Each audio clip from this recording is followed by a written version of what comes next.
I always heard the expression, "Nobody is perfect." If that is true, then I am normal. What I mean is that I am not perfect. My biggest fault, which I have under control, is the most serious one. I love to start fires. When I was younger, it was a real problem, and that is how I got my nickname, Pyro Petey. My name isn't Pete or Peter, it is Robert Smith. It is one of the most common names in America, which can be a blessing or a curse. However, let's go back to my nickname. My brother, William, christened me when I was 12. The name stuck for a long while, but as I got better at controlling my urges, the pyro part was dropped. But everyone kept calling me Petey. Sometimes it was awkward when I had to explain that my name was actually Robert. My second problem is my having an unusual reaction to beer. If I have more than one beer, then I fall asleep. If I am able to put down 2 or more, I am completely out of it for 10 to 12 hours. It was a lot easier to live with the beer problem than the pyromania one. I didn't give up drinking altogether, but I have learned when, where, and how much I can handle. When I was 14, I spent the summer experimenting with my fire-starting skills. Several garages and outbuildings in the neighborhood became victims of my experiments. Of course, I quickly learned that this was not something that you share with your friends or family. Fortunately, I was young and sloppy, and I was quickly caught and run through the legal and psychological ringer. However, I never lost my interest in starting fires. I spent a lot of time researching and experimenting, but always without risking exposure or embarrassment. Other than the usual problems, growing up was not easy, my older brother William was always the favorite and always the overachiever. I had to struggle to keep my head above water, and he became an academic genius, sports hero, and a lady killer. Being his little brother did nothing for my ego. The happiest day in my life was when he left for college, with a full scholarship, of course. As inept as I was, I did manage to finish high school and get a job as a roofer. I actually liked my work. I think I had some sort of attention deficit disorder because I had a hard time sticking to any job longer than a few days. My choice of vocation helped me avoid this problem somewhat. I was always starting new jobs and finishing them before I lost interest. It was a pretty good match. As time went on, I was able to keep my affliction under control. It was 10 years after high school that I was able to meet a girl and develop a relationship. It took another year until I was able to pop the question. Sarah was pretty much perfect as far as girls are concerned. I wasn't that particular, but I really couldn't find any faults with her. She had pretty brown hair, a nice complexion, and a cute body. As soon as we were able to save enough money, we bought a small house so we could start a family. Things were perfect until my brother William decided to come home to visit. William finished college and got a job as an electrical engineer. He worked for one of the big chemical companies down in North Carolina. I hadn't seen him in almost 10 years, and I wasn't anxious to see him now. We all got together at Mom and Dad's place for a mini-family reunion. William had just come home from the Pocono, where he had bought a cabin on 10 acres of wooded land. From the pictures, it looked more like a lodge. He was going to have an open house over the Labor Day weekend, and he gave us detailed directions on how to get there. William's wife, Rachel, was in North Carolina with their 2 children. He was anxious for us to meet her and the kids at the cabin later that summer. Things were going better than I expected until I noticed that Sarah and William were getting quite friendly.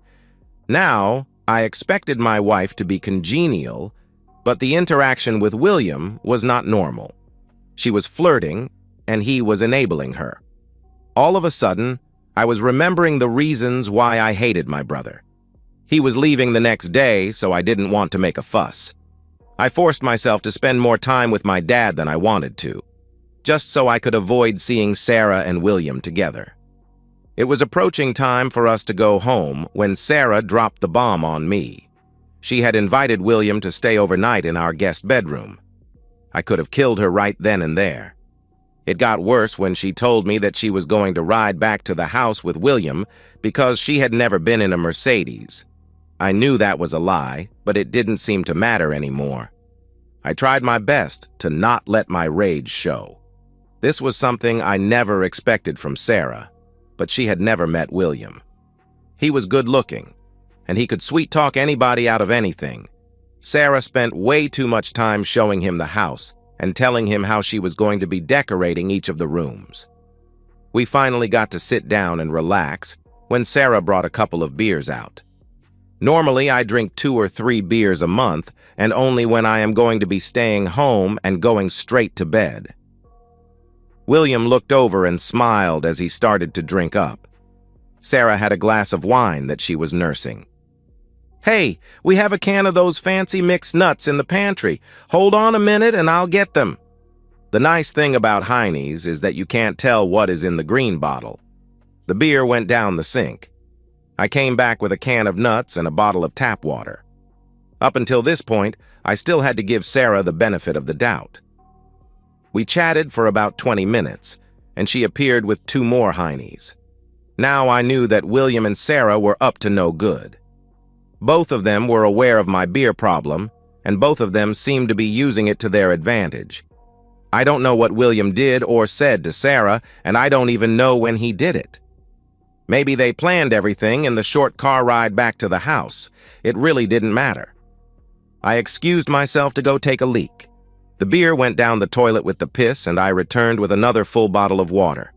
I noticed the smirk on William's face as I took a big gulp. That just ticked me off. But when I saw Sarah smile, I became enraged. Normally, after 2 bottles of beer, I am done for the night. It was easy to act sleepy, and I even put on a show of trying to stay awake. I finished the water in the second bottle and walked slowly into the kitchen. I made a production out of throwing the empty away and opening the refrigerator to get out a fresh one. When I returned with the third bottle, William was grinning from ear to ear, and Sarah was blushing. I finished the water in the last bottle quickly, closed my eyes, and started breathing heavily, as if I was sleeping. My wife and my brother were whispering quietly as they turned out the living room lights and went down the hallway to the bedroom. Both of them knew that I would be out for the night, dead to the world. I waited for about 20 minutes and then walked down to the bedroom. The door opened with no problem. The moonlight coming through the bedroom window made it easy to see my brother and my wife on our bed. They had no idea that I was there watching. The night was still young and I had a 3-hour drive ahead of me. I will say this, that William drew a good map. I had no problem finding his cabin in the woods. It was a beautiful place, and it had to have cost him well over $250,000. 30 minutes later, I was on my way home, and the cabin was a large orange ball in my rearview mirror. I was sitting down the street from the house, out of sight, just as the sun was coming up. All of a sudden, Sarah appeared at the front door. She looked around, and when she saw that my truck was gone, she hurried back into the house. 10 minutes later, William came rushing out, got into his precious Mercedes, and sped up the street. It was still early, so I went to the IHOP for breakfast. Sarah started work at 8. At 10 after 8, our precious home and our life savings went up in smoke. I stood by the truck just for a moment to make sure that it started properly, and then started downtown to close out our accounts. I was only able to get a couple $1,000s together. We weren't rich, and buying the house took all of our money. When I returned to the house, the police and fire trucks were still all over the place. Sarah was there, talking to the police. I walked over to her Focus and slid one of my special packages under the passenger's side. It was a mixture of gasoline and styrofoam with a small igniter made from a remote-controlled car. I am not sure, but I think Sarah saw me driving away as her precious little Ford burst into flames. My work here was done. Time to move on. I had never been to North Carolina before. It was pretty, but I wouldn't want to live there. It took me 2 days to find where William lived. Damn, his house was nicer than the cabin. It must have been about 6,000 square feet with a 3-car garage. I had to park several blocks away to watch the house. My old truck in that neighborhood would have aroused suspicion. I never saw William, but his wife, Rachel, brought their 2 kids out to catch the school bus. A short while later, she backed out of the garage driving a Subaru Outback. It had a tag advertising a local real estate company on the front. I had no trouble getting into the house. You would have thought that they would have a security system, but they didn't. No one would dare rob William. William wasn't home, but his Mercedes was in the garage along with a nice little Harley-Davidson. Actually, it was a big Harley. I made a quick sweep through the house to make sure it was empty and found that it wasn't. There was a kitty litter box in the laundry room, but no kitty. I spent several minutes looking and then decided to use the can opener. 10 seconds later, Tabby showed up looking for Din Din. A few minutes after that, he was comfortable in the cat carrier that I had found in the garage. Old North realtors weren't hard to find. I only had to ask for directions once. I walked into the front door and asked for Rachel Smith. A short while later, she came out and I handed her the cat cage. She looked at the cat and then at me, just for a moment. "Oh no, Petey, you didn't." "Please say you didn't." We had never met, but she instantly knew who I was. "I am sorry. It had to be done. I didn't want to hurt your cat." "Why, Petey, why? What is so bad that you would burn your own brother's house down?" "You'll have to ask him. I'll call you in a week. If he hasn't told you by then, I will tell you." We were interrupted by an excited man rushing in the door. "Call the fire department. There is a car burning in the parking lot. Hurry!" Rachel looked at me, and I just shrugged my shoulders and turned away. I heard the office secretary telling my sister-in-law that the fire department was at her house as I walked out. At this point, I had satisfied my rage. I was still mad, but I no longer felt the desire to burn anything else. I headed west for a while, and then south. I spent a few days in northern Alabama. There was a lot of roofing activity, which I found out was the result of several severe hailstorms in the area. The big problem was that all of the roofers seemed to be Mexican.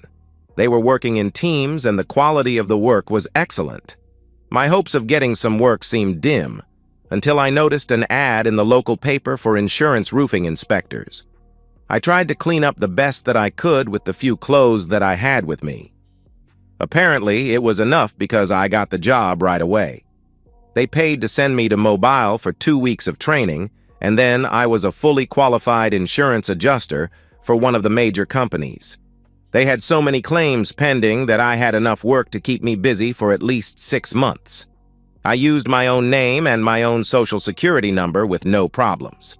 I am sure that several law enforcement agencies were looking for me, but not in Alabama. I got a small apartment and then sold my old truck.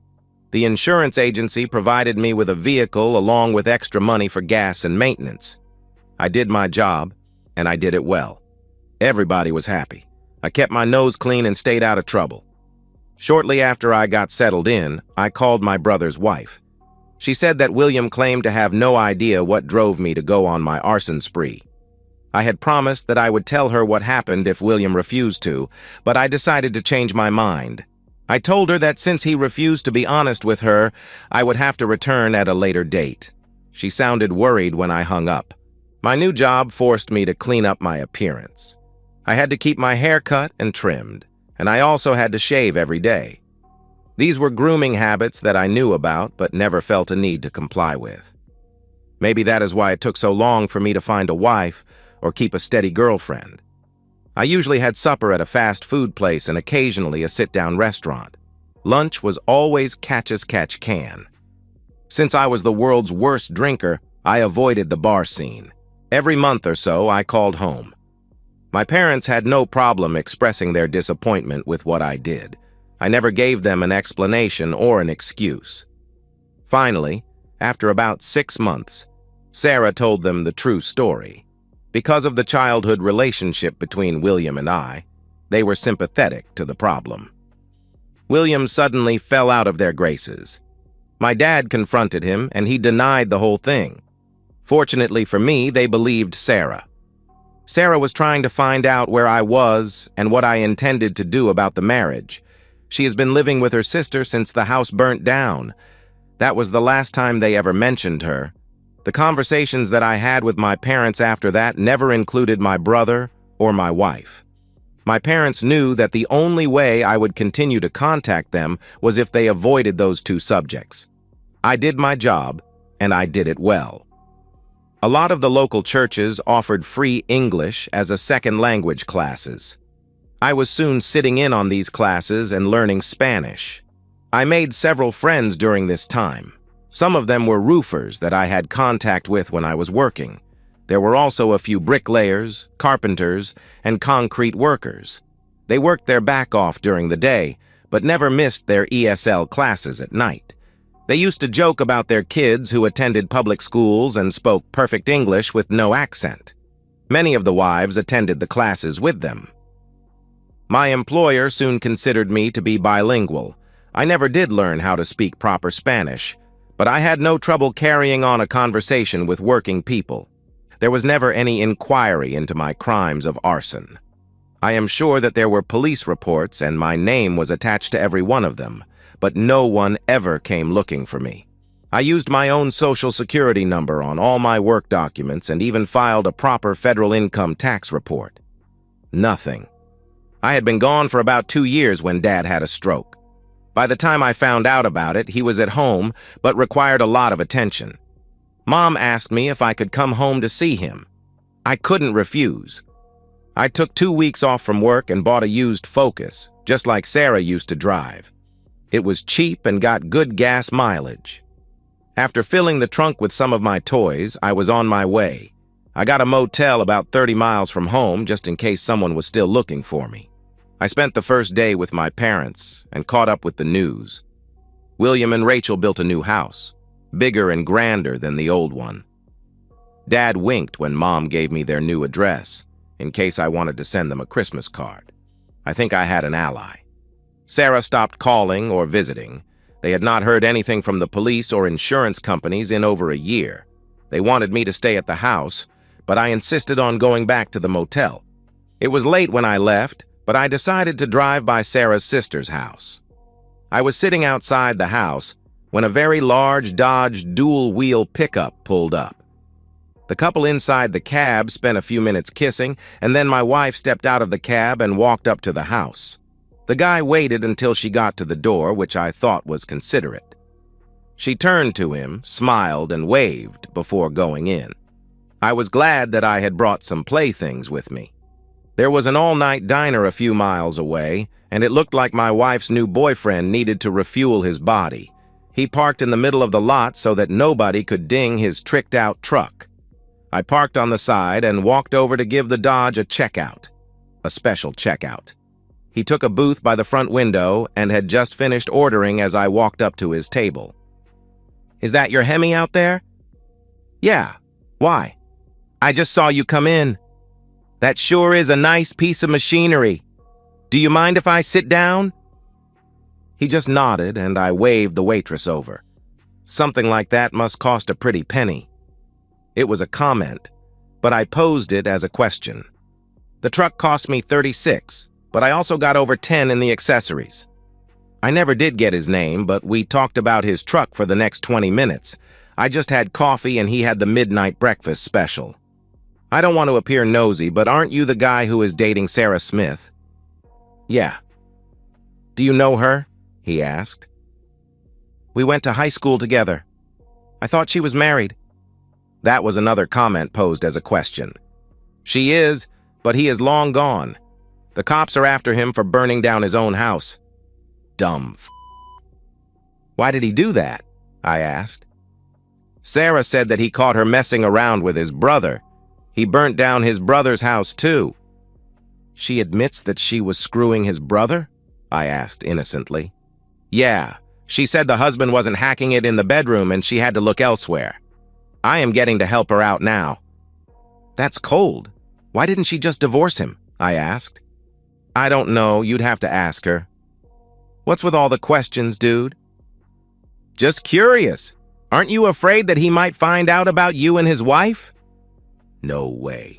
He is long gone, and if he did come back, I would beat the crap out of his wimp ass." I gave him a big grin, and he got a strange look on his face. "Wrong answer, dude." His eyes got wide as I held up the remote control and pressed the button.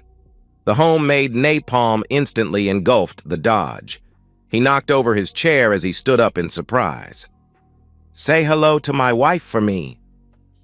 Nobody saw me leave the diner because they were all looking at the large, flaming pile of metal in the front parking lot. I drove very carefully back to the motel and decided to check out. 6 hours later, I was in North Carolina looking at my brother's new house.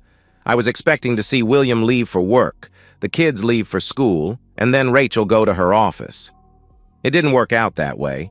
A couple of police cars and a security company van showed up about the same time. The garage door was open and Rachel was busy loading the kids and a few bags into her new Volvo wagon. The last thing she put in was the cat carrier. Someone had tipped off my brother that I was on a roll. I am not stupid. I could do what I had to do another time. I quietly left the neighborhood and headed west toward the interstate. Just outside of Knoxville, my cell phone rang. It was Rachel. "I know, Petey. I know now. He didn't tell me, but I figured it out." "How did you do that?" I asked. "She called early this morning. She called and told William what you did to her boyfriend. Or should I say to his truck? It all made sense then. William screwed Sarah, didn't he, Petey? That son of a blip screwed his own brother's wife." "I am sorry, Rachel.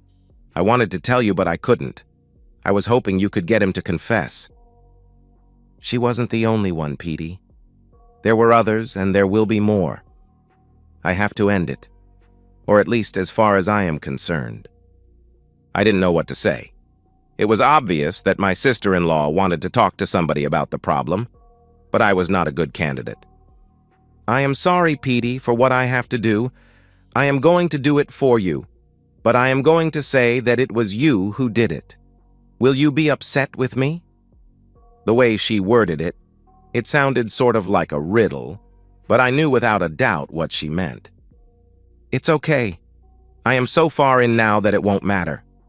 Make it easy on yourself. It appears that no one knows where I'm at anyhow. Rachel, if you are going to do it right. Don't be in a rush and don't get sloppy. Plan ahead and make sure that the cat is safe." I heard her laugh at the other end just before we hung up. 2 months later, my brother lost his second big home. According to Mom and Dad, Rachel told the police that she had seen me at the house the day before the fire. The fire department was upset because the more water they put on the fire, the faster it burned. Rachel did some research on accelerants. Good girl. A week after the fire, Rachel filed for divorce. She was pretty smart, and I was sure that she would take him to the cleaners. Sarah's boyfriend blamed her for the loss of his truck, and she ended up in the hospital. He ended up in jail. Of course, he knew that she had nothing to do with the fire, but I was not available. I think I am ready to file for the divorce, but under the circumstances, I don't know how to do it. All I can do is hope that Sarah files under abandonment. I just found out that I am up for a promotion at work. I also found out that the company that I work for is the same one that my brother used to insure his homes. What a hoot. And so, we've reached the end of today's story. Was it what you expected, or did it take a twist you didn't see coming? I'm curious to hear your thoughts. Share them in the comments below, and let's get a conversation going. If this story kept you hooked, make sure to hit that like button. And if you're new here or just haven't subscribed yet, now's the perfect time to join our community. I bring you fresh, captivating stories every day, so click that subscribe button and turn on notifications so you never miss out. Thanks for watching, and I'll see you in the next one.